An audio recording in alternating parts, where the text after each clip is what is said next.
belangrijkste nieuws uit Curaçao in het Nederland. Access Journaal, vers van de pers.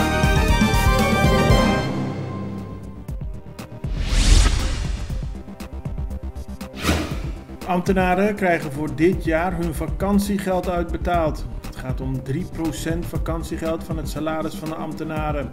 Dat is gisteravond bekendgemaakt door minister van Financiën, Javier Silvania. Er wordt al lang gesproken over vakantiegeld voor de ambtenaren. Eerder was er tijdens de coronapandemie geen geld hiervoor. Nu heeft de minister van Financiën aangegeven dat er wel betaald zal worden. De aankondiging van 3% vakantiegeld voor de ambtenaren op Curaçao kwam net na een brief die de APVO had verstuurd aan de minister van Bestuur, Planning en Dienstverlening, Ornelio Kid Martina. In die brief vroeg de grootste vakbond van Curaçao om 6% vakantiegeld.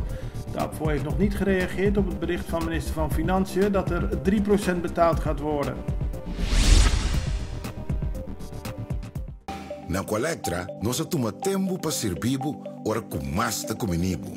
Llama-nos centro de cliente na telefone 0800-035 de Jaluna para Viernes voor die setor de mente te com setor de noite para turno serviço nan of patrão cita.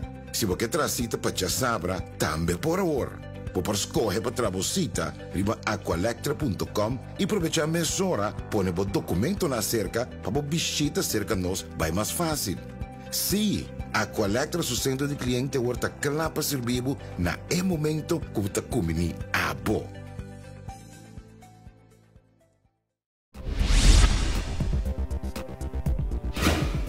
Inspecteur van het onderwijs en oud-minister van Onderwijs Rubia Martina Bitorina heeft gisteren tijdens een persconferentie van de overheid aangegeven dat het ideaal zou zijn als er meer samenwerking zou plaatsvinden tussen schoolbesturen. Ook zouden ze wellicht kunnen samengevoegd worden. Bitorina stelt dat de overheid dit niet kan opleggen en dat het iets is wat uit de schoolbesturen zelf moet komen. Ze heeft wel aangegeven dat de overheid graag meer samenwerking in het onderwijsveld zou zien. Gisteren besteedde in Access Journaal al aandacht aan de schietpartij van afgelopen woensdag bij het SDK-stadion. Daar werd de 25-jarige Sedwin Regina doodgeschoten vlak voordat hij het veld wilde betreden voor een wedstrijd van Juventud Fortuna. De politie heeft bekendgemaakt dat er 30 kogelhulzen zijn gevonden in de omgeving. Regina zelf is door 10 kogels geraakt. Hij overleed kort na de schietpartij in het ziekenhuis.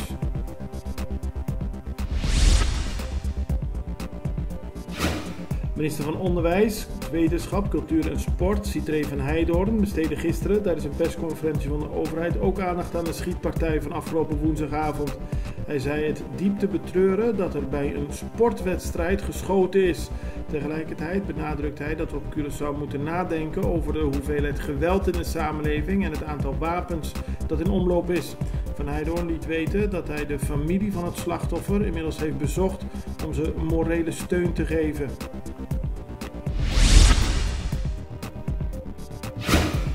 Het was gisteren 9 jaar geleden dat Helmin Wiels, leider van Pepe Sobrano, werd vermoord op het strand van Marie Pompoen. Ter nagedachtenis aan Wiels vond gisteren een heilige dienst plaats in de kerk van Santa Maria. Er werd stilgestaan bij het leven en de dood van Helmin Magno Wiels. De dienst was druk bezocht en werd geleid door pastoor Curtis Meris.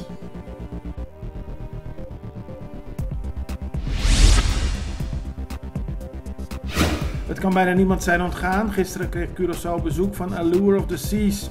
Het is een van de grootste cruiseschepen ter wereld, in ieder geval de grootste die Curaçao ooit heeft bezocht. Er kunnen meer dan 6000 passagiers op het schip. Gisteren waren er meer dan 4000 passagiers op het schip en samen met andere cruiseschepen zorgde dat voor een gezellige drukte in de stad.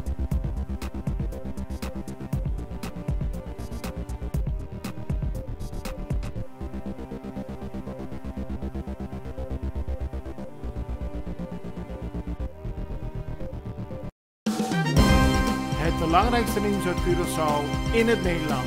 Access Journaal, vers van de pers.